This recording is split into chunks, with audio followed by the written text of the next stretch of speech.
rendering the English version of 7 Stages Samadhi Cassette, I most reverentially prostrate myself at the lotus feet of my master, Puji Gurudeva. The contents of this cassette, 7 Stages Samadhi, it is hoped shall enlighten a meditant on various aspects of Samadhi. The Hindi version of this cassette drew overwhelming response, and consequently it has had been in great demand, and large number of requests and letters from non-Hindi states for the English version of this cassette made us to bring out the English version. Here is the English version of this cassette and should be listened with rapt attention. Today I am before you all for a discussion of a subject of especial importance. Samadhi is an essential and compelling requirement of life.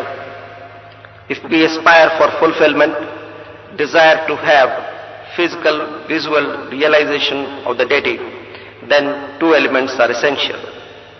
One is reverential attachment, which is connected with the feelings of the heart. Human body's existence is affected by 2 things. One is intellectual aspect, which can only mislead, deviate a meditant by raising questions: what, why, when, and how, or this is correct, or that is incorrect.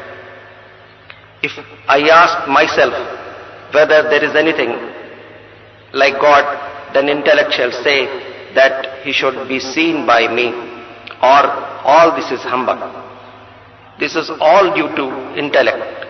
And the second thing is reverence. This is the process of dedication and surrender to someone and obtaining him in totality. If reverential attachment is there, then negative reasoning cannot exist simultaneously, because then intellectual aspect shall get weaker, the reverential or devotional aspect shall get stronger. Science, business, various transactions are governed by intellect. Therefore, intellect or mind has been termed as science. But when there is thinking about enlightenment, Shastra's divine revelations about submerging in supreme bliss, reverential aspect gets warranted, and all this is possible through dedication and surrender. Therefore, it falls upon a person, though he has a balanced admixture of materialistic thinking and a spiritual craving, to diminish the materialistic thinking. Business, worldliness, household management, making social adjustments warrant intellectual aspect. Progress in science is through intellect, because the word why makes one to research and invent. Research gives birth to science, but science is not a totality for a human being. Putting it differently, it's a small fraction of life. I say this because the intellect can provide material comforts, can originate science. It can make objects for material comfort such as helicopter, planes, telephones, washing machines, cooking ranges, etc. But modern amenities can't fill one with supreme bliss and give full satisfaction. Attainment of mental satisfaction and inner thirst can be quenched only by spiritual thoughts or actions, and spiritual thoughts can be bred up through reverence. Though both intellect and reverence are required, but those who aspire for an elevated life, supreme bliss, for them it is essential that they should function to ensure that reverential aspect predominates over intellectual aspect in their lives, and build-up of reverential predomination over intellect should continue. For this, thoughts, mantra jap and dedication towards Guru or presiding deity is necessary, and all those actions which enable one to get inside one's inner self should be practiced sincerely. Gradual diminution of intellectual aspect or ida aspect and strengthening Reverential respect is the first basic requirement for those aspiring for spiritual heights, totality, supreme bliss. For this, for increasing reverential respect, the aspirant should deeply involve himself in meditation, in Guru, Ishta, God, such that one can get inside his inner self.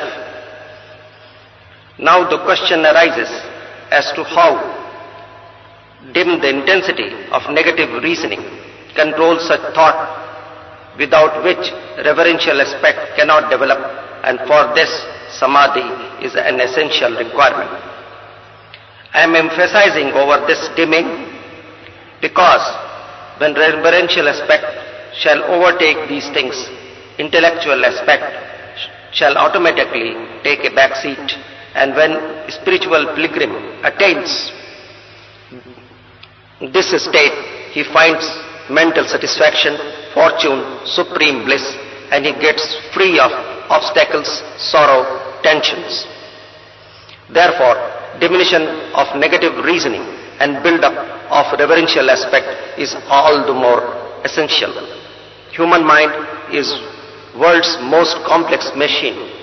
It is so complicated that at every moment it is active due to ingress of reactions, sentiments and thoughts. At no moment mind stops thinking or is free of thoughts, and as long mind is filled with thoughts, logical aspect shall be stronger.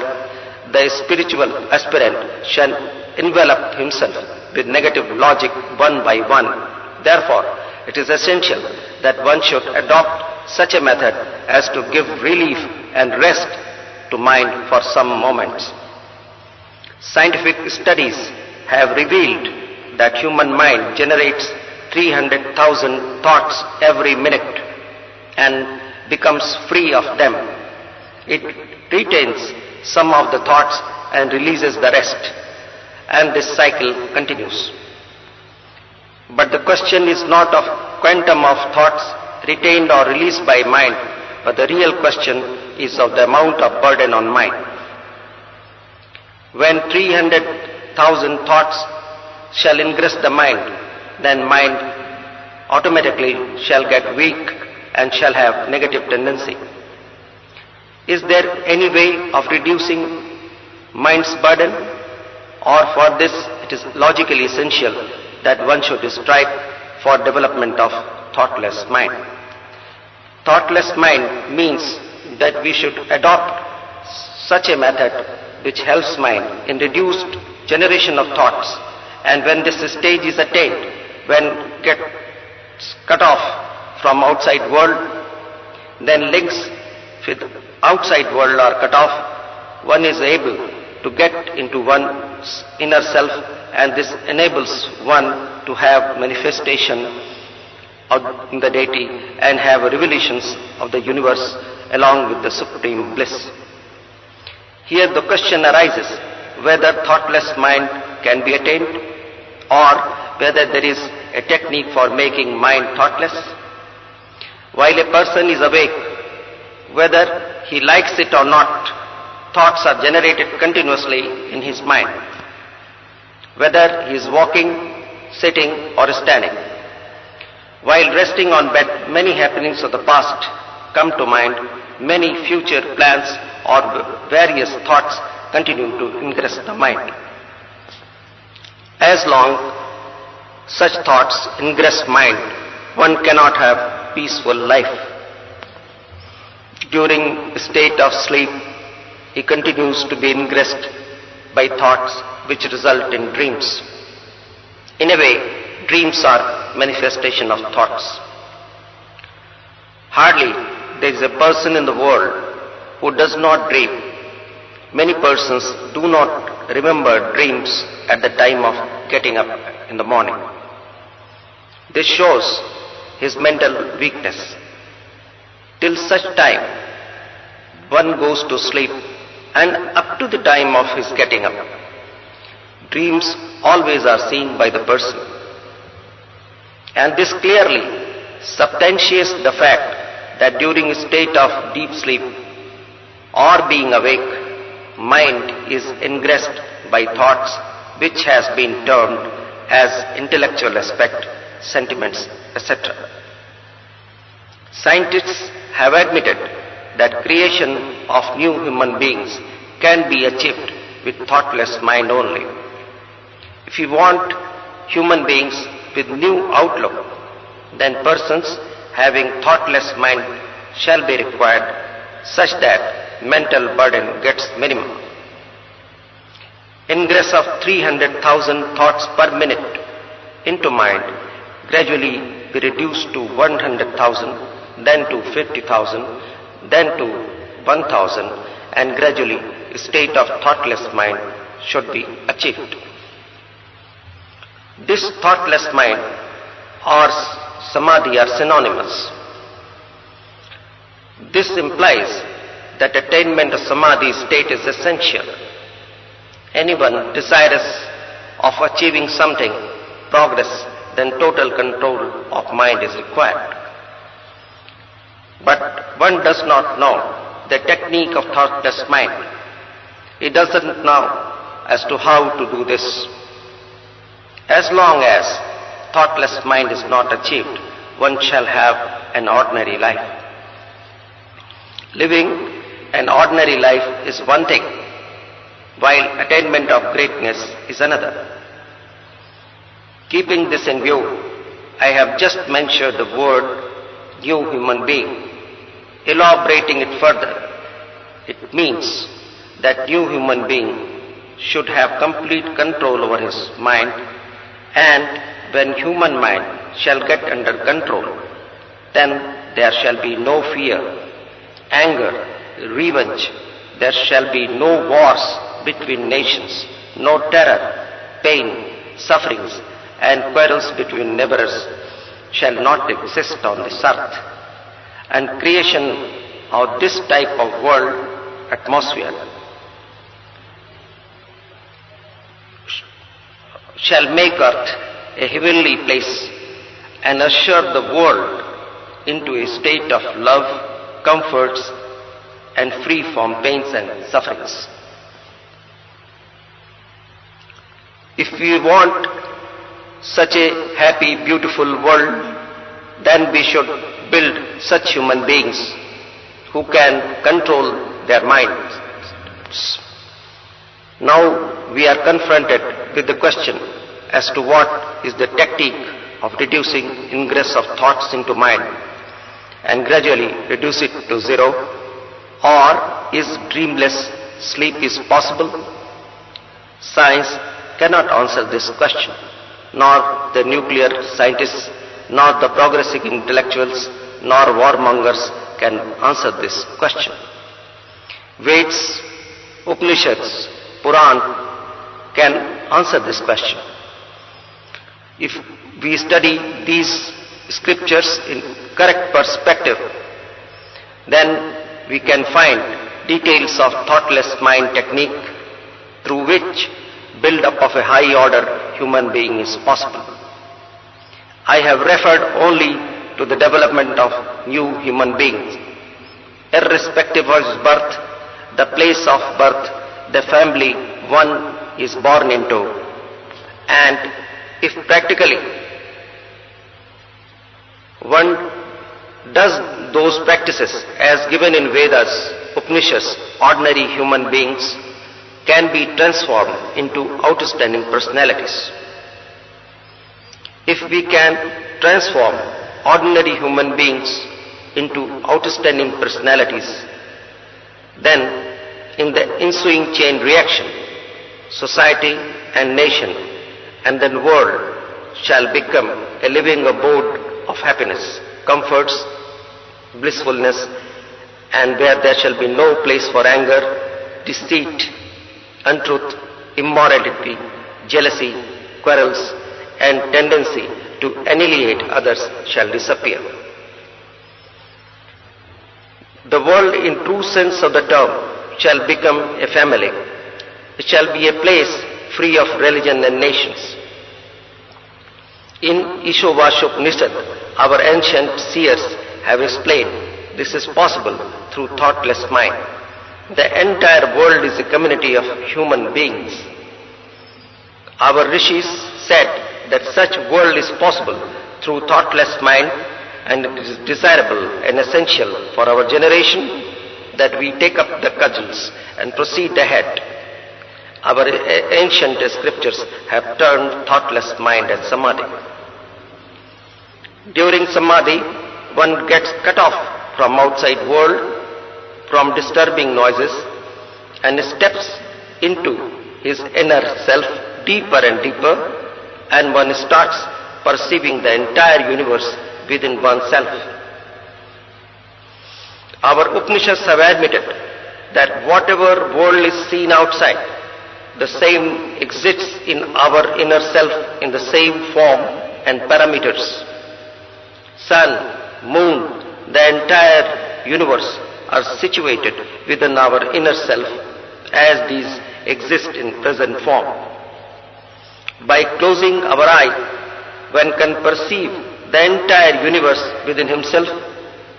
This means what exists inside, reflections of which we see outside, and whatever is seen outside is not there, but that is a reflection of our inner self. Whatever is universe, we see it outside.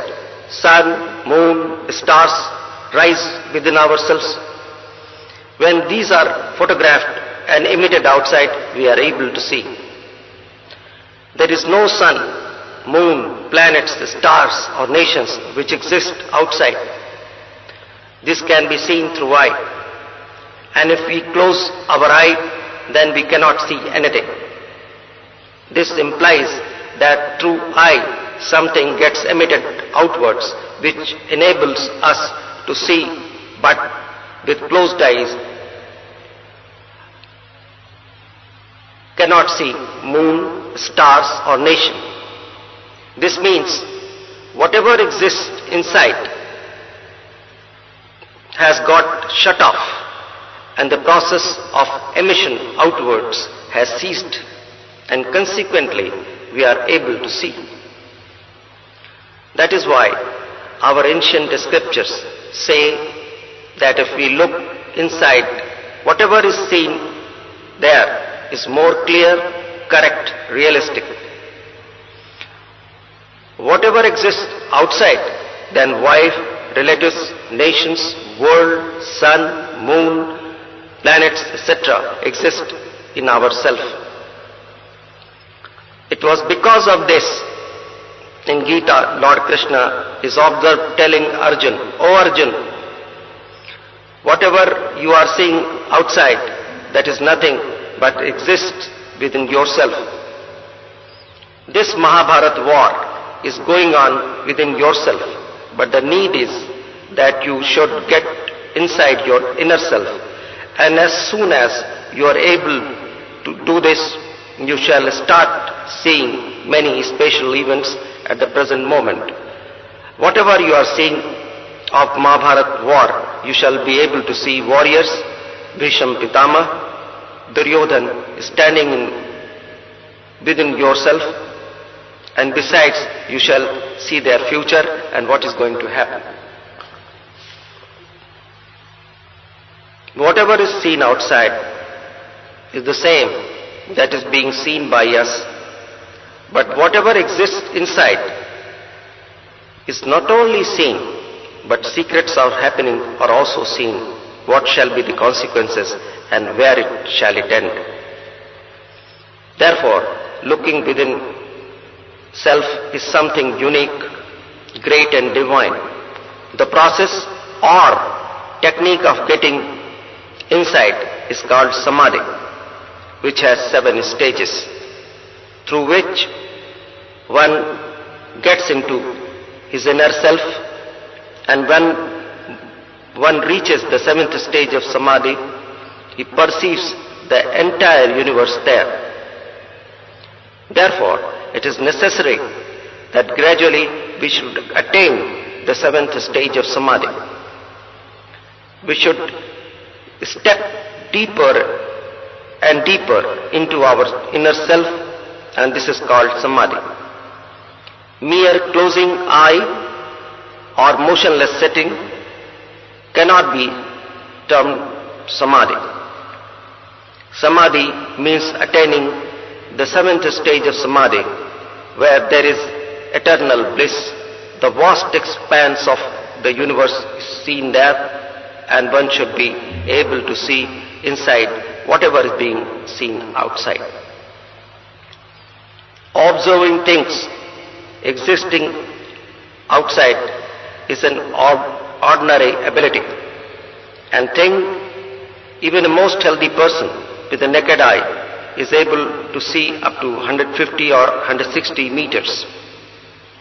This means one is unable to see things or events occurring at 1 kilometer or 10 kilometers distance. When we are unable to see things or events 5 to 10 kilometers away, then question of being able to observe as to what is happening in the universe just does not arise. This proves that eye has limited viewing capacity, but by getting inside our inner self, we can see the entire universe. For example, our eye cannot see India as a whole. But if we look at India's map and explain that this is Rajasthan, Kashmir, Uttar Pradesh, Madhya Pradesh, etc., then our eye shall be able to see India as a whole. Similarly, our eye cannot see universe, but by getting insight into our inner self, we reach the seventh stage of Samadhi. In a moment, we can know what is happening in Suryalok or Chandralok or in the galaxy or Gandharvalok, or what events are happening at what places of the UK, USA, etc. And besides, we can also see the consequences and the events being seen. The principal advantage of viewing things through inner faculties that anything can be seen in its totality, and decision on events, on its consequences can be taken, and through this one can intervene into coming events and shape it such that unfavorable things get favorable. It is because of this that the technique of getting into one's inner self has been called life's eternal bliss. And Samadhi is life's ultimate aim, for which clear philosophy has been enunciated. Those who are true human beings and those who attempt to understand life in its true perspective, who attempt truly to achieve the totality which our great ancestors had achieved, and who, having acquired divine vision, were called divine visionaries, who could look at one's past, present and future. They had no sadhana for this, but had this technique of getting into inner self, of gradually attaining the seventh stage of Samadhi. On touching the seventh stage, they could simultaneously view one's past, present and future, the shape and consequences of future events. This is an absolute necessity for us. To enable one to know the causes of sorrows of present life, it is absolutely essential that we must view our previous lives. Then we shall know as to why we are undergoing sufferings, diseases, not getting cured even by spending thousands of rupees. Our hard labor is unable to bring prosperity. There is paucity, pain, tension, and there is no happiness even though one has everything in life. If any tree starts decaying and drying up, it is essential that we must get to the root of the tree and examine if it has been affected by white ants, and only then tree's maladies can be remedied out. Similarly, for correct understanding of present life, looking at many previous lives becomes essential, and this is possible through Samadhi only. And now I am touching upon the 7 points of Samadhi. The 7 points or clues for attainment of Samadhi are being explained. Through achievement of thoughtless mind, process of viewing universe can be elaborated.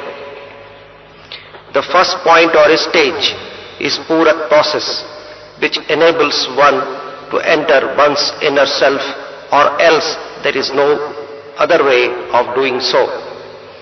Through breathing only, we step inside ourselves. In absence of air, life's survival is unimaginable. It is through Purak we enter inside, drawing in air through nostrils, which after passing through heart's region strongly affects the navel point.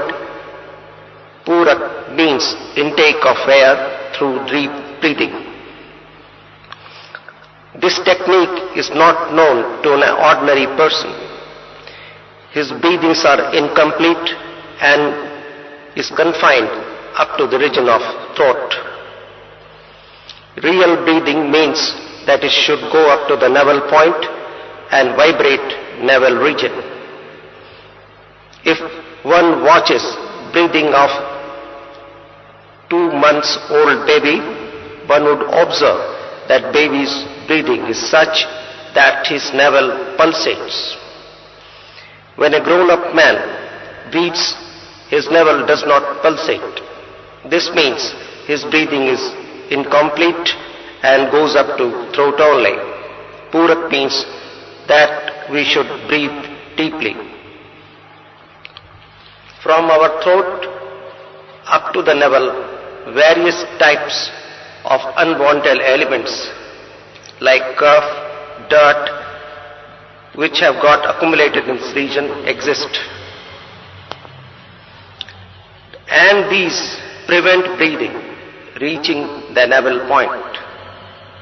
But if this accumulation of dirty matter is shaken with air, muck accumulation would start coming out. One shall be able to take his breathing up to the navel point. Therefore, Purak means breathing deeply, and for doing this, it is essential that at first one inhales first through left nostril and vents out air through right nostril, and later inhales through right nostril and releases out of the left nostril. There are reasons for doing it this way.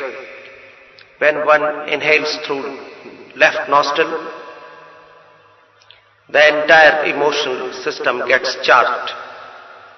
When one inhales through right nostril, all of our internal doors start getting opened.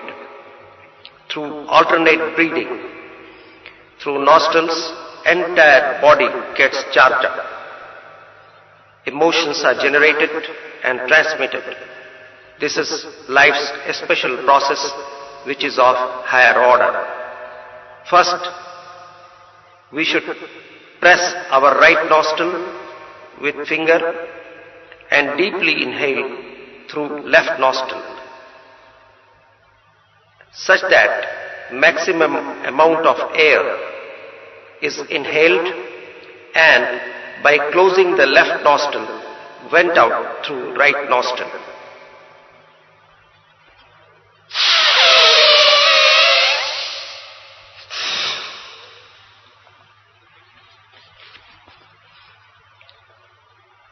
By now, we have performed 3 actions. Firstly, we closed right nostril with our finger and inhaled through left nostril.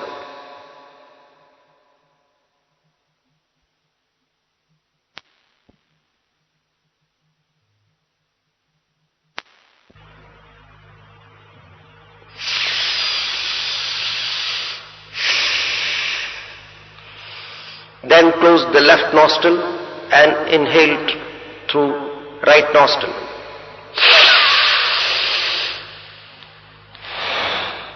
And release through right nostril. Inhaling should be deep. In the second stage, close the left nostril and inhale through right nostril.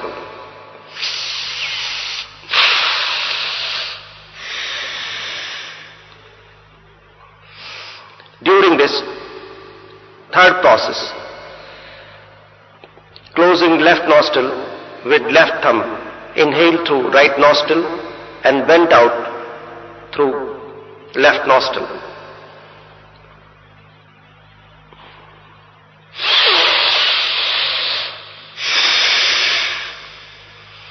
In the fourth sequence, we shall inhale through right nostril and vent out of the left.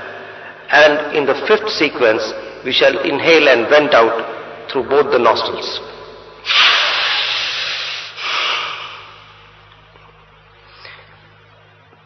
This entire sequence is called Purak, and Rajyak action is also incorporated in Purak action, and these are supplementary to each other.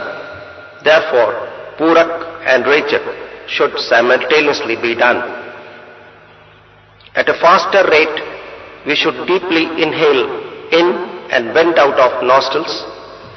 If we inhale through left nostril, then it should be vented out to the right nostril. And later inhale through right nostril, then it should be vented out of the left nostril. Later inhaling should be done through both nostrils and vented out of both. Taking breath inside is called Purak and venting out is called Rajyak.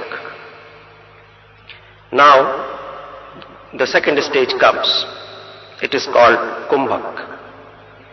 It means that air inhaled should be stored inside and locked.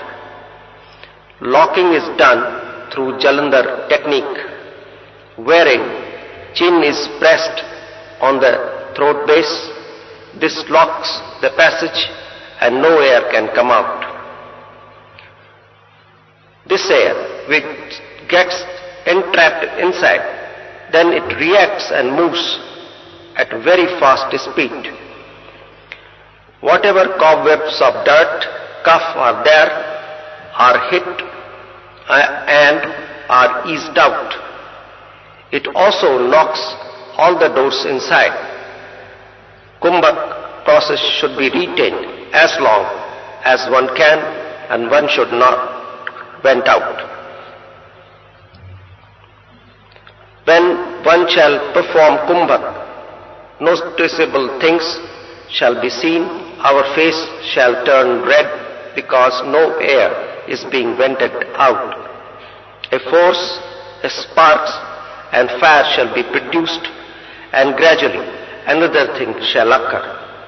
Our stomach shall gradually swell up, which implies that veins start getting vibrations and active. Getting active at a faster rate means that we shall be able to open the second door. Now I do Kumbhaka before you.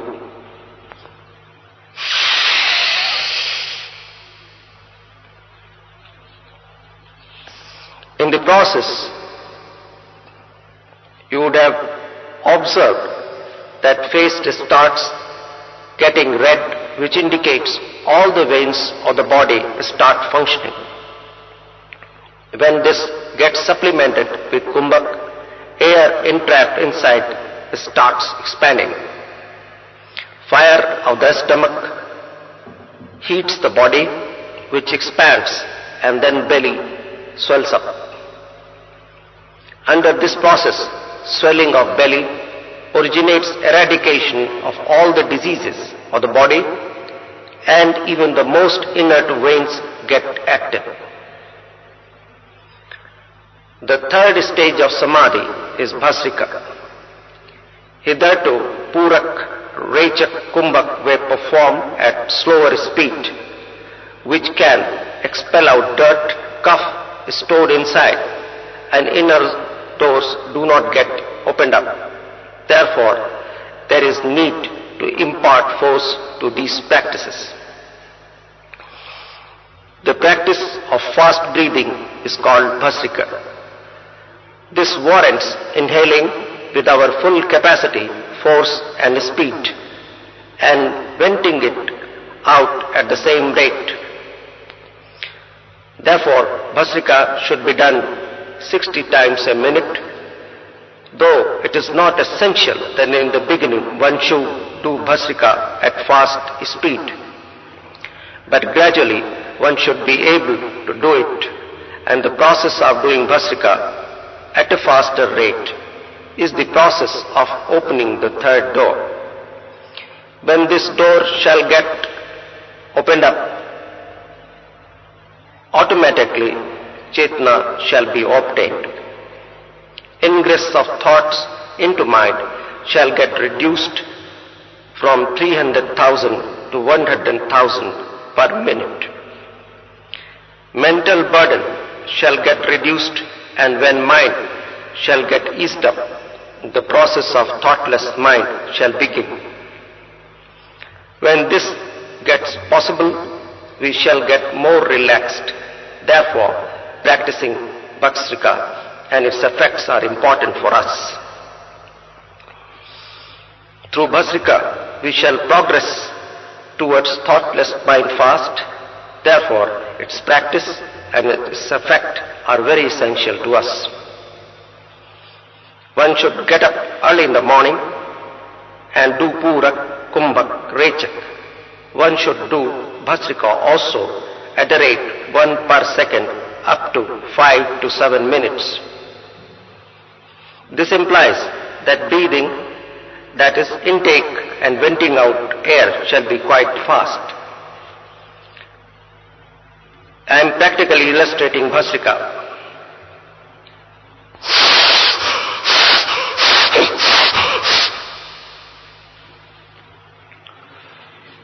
Though it should be done in Virasana, it can be done in Sukhasana also. While being in Virasana, one should keep his hands on knees, blow up the chest, and do fast breathing with fullest capacity. If during the breathing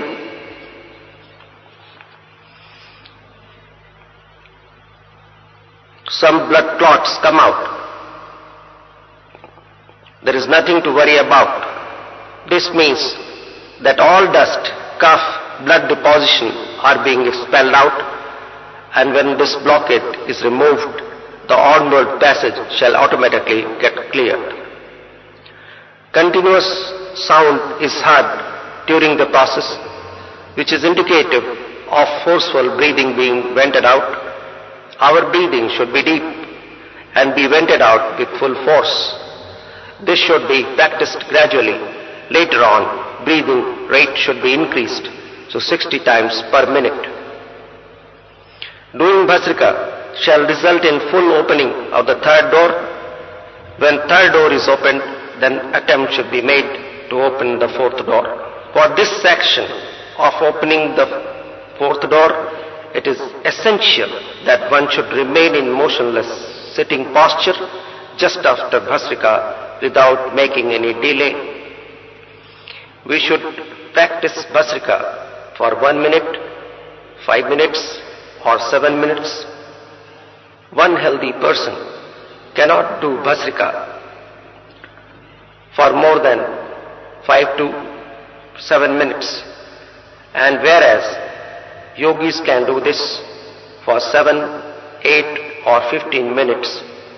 But this practice makes the body hot, like red hot volcanic lava. All the veins get active and blood circulation in mind gets accelerated, and the entire body experiences brisk activity and actions. As soon as Vassakara is over, one should sit motionless for 5 minutes with closed eye. This motionless sitting is called dhyan, or reaching the fourth door or stage. After Vassakara is stopped, automatically I get closed, mind gets still, and the body does not experience any activity or motion. For opening the fourth door, dhyan is very essential, or rather a compulsion, and its minimum duration should be of 5 minutes. By practice, it should be increased to 10 or 15 minutes.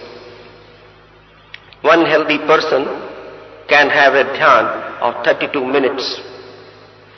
Attaining 32 minutes dhyan is an achievement of a fulfilled life. After a stage of 32 minutes dhyan is attained, then by practice, dhyan of 1 hour, 2 hours, 5 hours or 10 hours duration can be achieved. Because during dhyan stage, rate of breathing gets extremely low. Therefore, it is essential that one should sit motionless and strive that we get cut off from surroundings around. And percolation of sound of outward surroundings should slow down. If there is sound due to clutter of utensils or baby crying, it would reach here. But if you do dhyan up to 10 minutes, and when you step into 11th minute or 12th minute, outside sound would gradually cease to be heard. Even though there is sound outside, it shall not affect or disturb the body. This is dhyan in itself. Dhyan does not mean closed eye, but it is the process of getting inside into inner self. When we get into our inner self, then links with outer world or physical body, which becomes redundant during these moments, get broken, and all noises outside do not affect and disturb you. If this is so, then you have reached the 3rd or 4th stage, which is possible through dhyan. Dhyan process has many advantages. Firstly, this enables one to have thoughtless mind at a faster rate. Secondly, the ingress of thoughts through dhyan is reduced from 300,000 per minute to 3,000, which means ingress of thoughts has been reduced by 100 times, and one have been able to provide relaxation to mind, which gets more peaceful and still, and then process of getting into inner self begins. In the process, one automatically views unique, cosmic or divine scenes. It would appear that there is Himalaya, mountain caves, you are sitting there, have gone into Samadhi. You can also see yourself bathing in a tank, or you can see that you have stabbed someone fatally, or looting, or speaking lie, or helping someone, or doing business. These are scenes of your previous lives. This means on reaching the 5th stage, one views scenes of previous lives and know as to where you had been and what were you. If we go still deeper, then you would know the name of the city, whether you were a sannyasi, yogi or a businessman, or belonged to the service class, were good or bad, and how, when, where you had died. On reaching the 4th stage, automatic vision of past lives takes place, and when 32 minutes motionless sitting is achieved, then we should understand that we have completed one phase of Dhyana. Now, about reaching the fifth stage. Though we are in a Dhyana state, we have consciousness and are active. Even during Dhyana stage, mind is active, and when it is active, we see senses and whatever is being projected. We do not have any mean of regulating the projection of these senses or view sceneries of our choice. For example, you find yourself doing business in a city, then see caves in Himalayan region, which means first you were a businessman and later, under the direction of a guru, perform sadhanas in Himalaya. Later on, by further practice, we can see whatever we want. We can see as to where, when we were born, who were our parents, how we had lived our lives. The process of doing Dhyana with fullest ability capacity is called Dharana. And it is because of this, it is called the fifth stage. On attaining the fifth stage, we get cut off from outer surroundings and outside environment. Do not affect us at this stage. Anyone in the fifth stage of Samadhi cannot be disturbed, even though he is shaken or does not experience pain when a pin is pricked into his body. This makes clear that at this stage, one is in fifth stage as has acquired dharana power. It implies that one has reached up to the fifth stage or door. Gradually, one shall get deeper and deeper into dhyana and progress. And when one achieves dhyana of 32 minutes, then meditant starts receiving dharana power. When interplay of dharana power starts, then one shall be able to view whatever one wishes to view of the universe, can view the present or whatever we wish to see of the world, UK, USA and other countries. Then the sixth stage comes.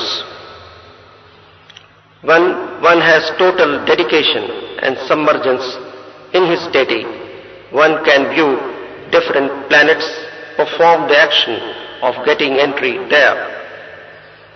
Be it sun, moon or galaxies or planets, and at this point Guru's presence is felt and one gets him at this point. Guru, who is formless, timeless, and who is called inexhaustible storehouse of enlightenment, shall be found here. A Guru who is not a man of this world is like an eternal lighthouse of enlightenment, who is called continuous flow of enlightenment, shall be come across at this point. When one experiences the intermittent flow of enlightenment, submerges into it, then all Veds, Purans, scriptures automatically get by heart, and then one does not have the need of acquiring knowledge. This is itself an outstanding state. Automatically, all Veds, Purans appear before us in personified form, and we are able to have clear vision of Vasishtha, Vishwamitra, and thus complete the process of viewing. By knocking at or reaching the sixth door, we enter Siddhashram and reach there bodily. The seventh door or state is called Samadhi. Samadhi means getting into timeless submergence into God and attaining Godhood, where the principle I am Brahma holds good. This practice of obtaining Brahma is called the seventh stage. Therefore, the entire process from first stage to seventh stage is called Samadhi. And after crossing all the 7 doors, we can attain supreme bliss. We can enter Siddhashram, where we, in the true sense of the term, can become Brahma. I bless you all such that you are successful in attaining a complete and successful Samadhi.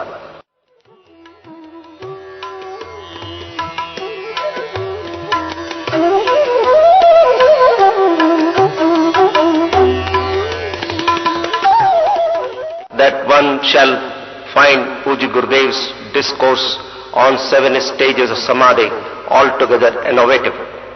Through this, one can know the importance and divinity of Samadhi. At no cost, through Vassakara, one can eradicate or mitigate disease, enjoy better health and life. Sincere meditants are advised to take to the practices as explained in this cassette for accelerating their spiritual progress.